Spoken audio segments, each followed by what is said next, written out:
இதெல்லாம் சும்மா சாம்பிள் தான். இன்னும் ரெடி ஆயிட்டு இருக்கு. வரப்போற நாட்களில் அதை நான் உங்களுக்கு நான் சொல்றேன்.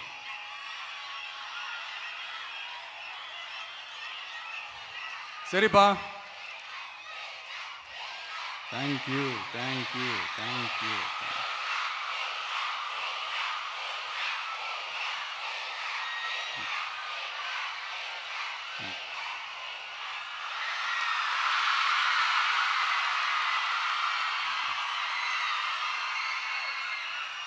சரிப்பா, வாக்குறுதிகள்லாம் கொடுக்குற, உறுதிமொழிகள்லாம் கொடுக்குற, இதெல்லாம் ஓகே தான். ஆனால் ஸ்டாலின் சார் செய்ய முடியாததை நீ எப்படி செய்வ அப்படின்னு உங்களுக்கு ஒரு கேள்வி ஒன்று வரும். அது சிம்பிளாக ஒன்று சொல்கிறேன். இப்போ தான் ரீசெண்டாக அதை பற்றி நான் முழுமையாக ஒன்று தெரிஞ்சுக்கிட்டேன்.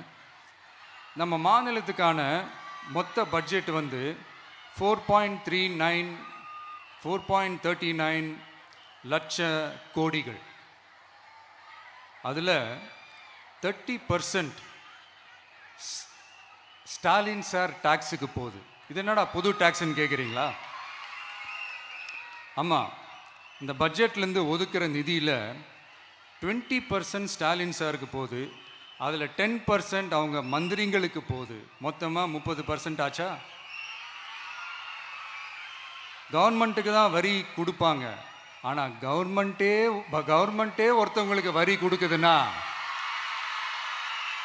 அதுக்கு பேர் ஸ்டாலின் சார் டாக்ஸ் தானே.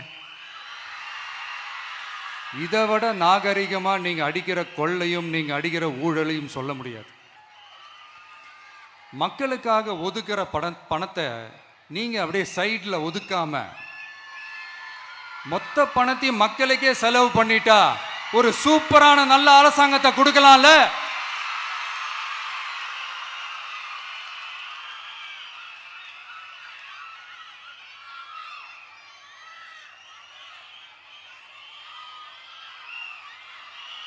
இப்படிலாம்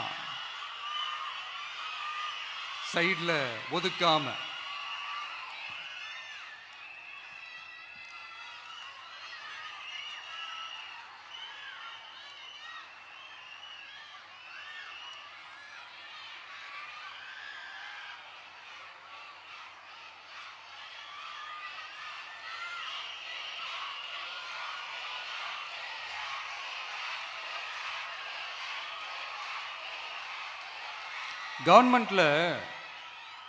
கவர்மெண்ட்ல காசு இல்லை அப்படின்னு சொல்றாங்க.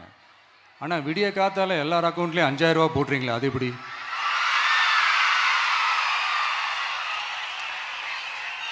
$2000 போடுறீங்க, 3000 போடுறீங்க, 4000 போடுறீங்க, இதெல்லாம் எப்படி?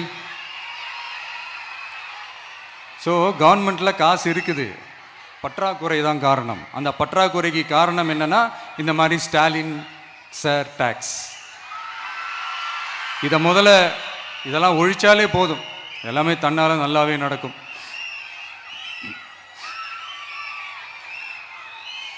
அப்புறம் ரீசண்டாக இருக்கிற நிறைய பிரச்சனைகளில்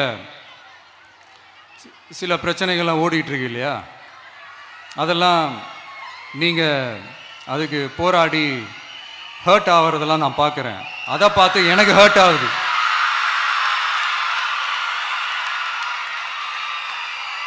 அதெல்லாம் நான் பார்த்துக்கிறேன். நாமளும் நீங்களும் சேர்ந்து மக்களுடைய பிரச்சனைகளை மட்டும் பார்ப்போம், சரிங்களா?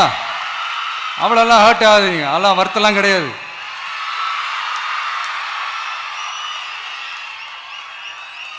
சரியா? கான்ஃபிடென்ட்டா இருங்க, நல்லதே நடக்கும், வெற்றி நிச்சயம். மீண்டும் சந்திக்கும் வரை நன்றி, வணக்கம்.